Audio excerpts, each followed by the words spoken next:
Hello and welcome back, I'm Sean. Today we're checking out OpenRock's flagship hook-style air conduction earbuds, the OpenRock X, and to see if it's worth the money that OpenRock is asking for these earbuds, so let's check it out. So starting with the things that I like about these earbuds, first is definitely the battery life that you're going to get with these earbuds. With a single charge, you're going to get a whopping 12 hours of use and also 36 additional hours with the case.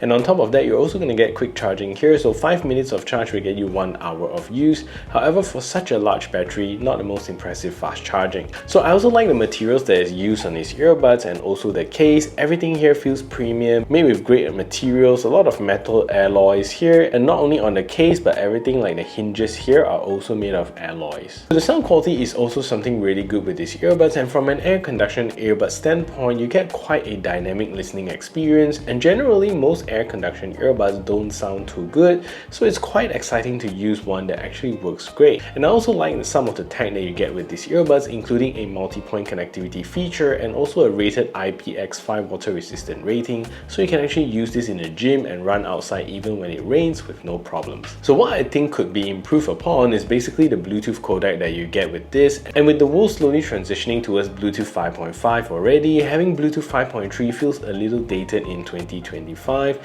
and good news is that you still get AAC and SBC codec, which helps with sound quality, so I just wish that it had a better chipset. So also auto sound quality is dynamic on these earbuds. Boosting the bass frequency in the manual EQ doesn't provide a substantial deeper bass performance, and with these type of larger driver earbuds coming in at 14.2mm, I wish we had more bass power. So the case material here is great and everything, but because it's made mostly out of metal, it's also heavier to be carrying it around, and the case here is also really bulky, making it difficult to travel around with, especially for guys that don't generally carry a handbag around. And finally, call quality in quiet environments or not so noisy places works great, and it's really clear and nice, but when it starts to get loud and noisy, the AI algorithm kind of jumbles up your voice and the environment noise, making it sounding really muffled and inaudible. And with that said, the OpenRock X comes in at a price of 770 Malaysian ringgit or about 170 US dollars, which is pretty steep, but I guess you do pay for the quality that you get here. So if you find value in what you hear and like what you see so far, do subscribe to the channel and ring the notification bell so the YouTube algorithm can pick this up, and if you want to buy these earbuds, do check out my links below.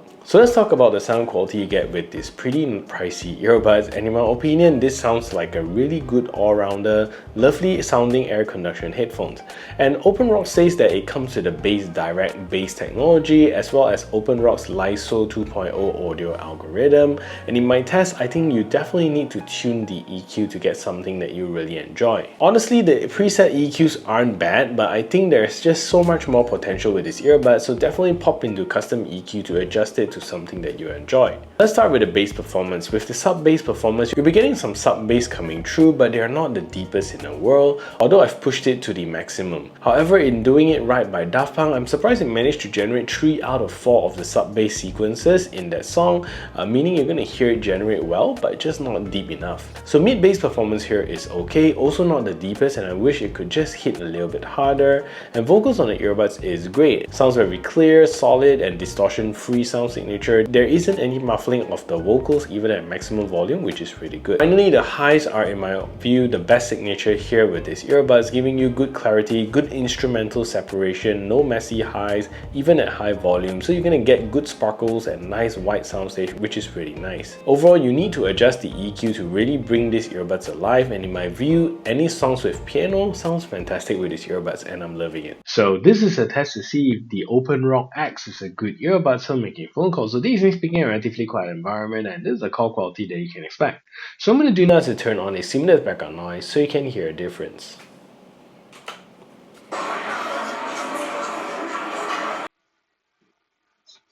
So now there's a simulated background noise playing in the background, and this is the call quality that you can expect from these earbuds. So what do you think of the call quality? Let me know in the comment section down below. So the OpenRock X is a very well designed earbuds. The case is a little bit too large for my liking, and I wished it could come with a more sleek design, but from how they design the earbuds to sit inside the case and how the entire thing operates, no doubt that it's a very well designed case. So the case is made of aluminium alloy material, seamlessly designed with the OpenRock branding at the side here, and on the other side you also get a Type-C charging port to charge up the case. So there's also a small LED at the front of the case here to tell you about the status and the battery level of the case, and on the other side is also a rubber loop for you to slot in the included metal ring here to make it easier to carry it around. So to open up the case, all you gotta do is just press on the front side here and the cradle will pop out for you to access the earbuds inside. And one thing about hook style earbuds is that I often don't really know which side goes where and how the orientation it is to put it back into the case. So it does take me a little bit of fiddling, but I guess it's probably my own orientation problem. So the earbuds here looks beautiful with great materials, and OpenRock says it uses skin-friendly antimicrobial silicone to wrap the entire earbuds. And at the front here, you're gonna get the OpenRock branding there, and on the flip side, there's also a speaker unit that directs music directly into your ears, and it comes in a large 14.2mm dynamic driver. And below the earbuds is also a nice button for you to control your earbuds, and the hinge here is also made of steel alloy pivot, which allows you to set and adjust the earbuds with almost 360 degrees of movement. So inside the ear hook, you're also going to get a titanium alloy wire inside here, and I believe a battery unit also sits at the end of the hook. So wearing the earbuds is also really comfortable and easy to wear even with glasses on, so that feels really good. So the OpenRock X comes with just an okay volume level, meaning it's okay loud but not really the best volume I've experienced. Without the volume limiter set, I get to a comfortable listening volume at around 60% volume, and moving upwards of 100% volume, it's loud but I still can listen to it at this level with no problems, and at least it gets to 100% volume, which is loud enough to cover up external noises pretty well. So OpenRock also provides you with a nice app to further customize your earbuds, and at the homepage here you're going to see the OpenRock X beautifully displayed with your chosen color. You also get the battery level and percentage of both the earbuds and the case. So at the bottom, you're going to get to choose between 3 preset EQs and also a custom 7-band EQ to play around with. And you're also going to get a few nice graphics together with the different EQs that you choose. So below that, you're going to get to select the max volume limiter and also the overtime wear reminder. So both very good, and is aimed to protect your ears. So gesture controls here can also be customized, but it's very limited and you can only customize the long press gesture. Everything else is defaulted and cannot be changed. And below that, you also get to turn on spatial audio, and in my opinion, this doesn't feel like there's a big difference, at least to me, and I can't tell the difference. And you also get some other features here, including find your earbuds and also to update your firmware when you get a new one, and that's pretty much all the feature you get with the OpenRock app.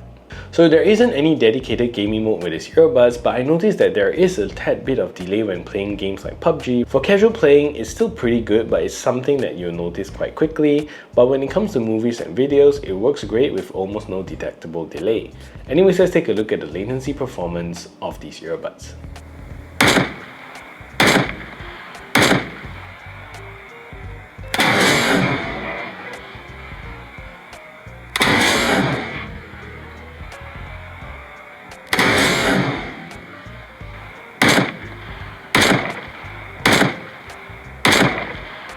So what do you think about an earbuds like that? Is this premium build quality something that you're looking for? For me, I think it's got a great dynamic sound coupled with some good technology and great battery life. Really had me considering these earbuds. However, do note that for $170, there is so many more options out there at this price point. So if you want to check out another hook style earbuds around this price point with an overall really good performance, then you really need to check out the Shox Open Fit right over here. And if you also want to explore the world of clip style earbuds, then here's a good playlist to check out, and I'll see you over at those videos.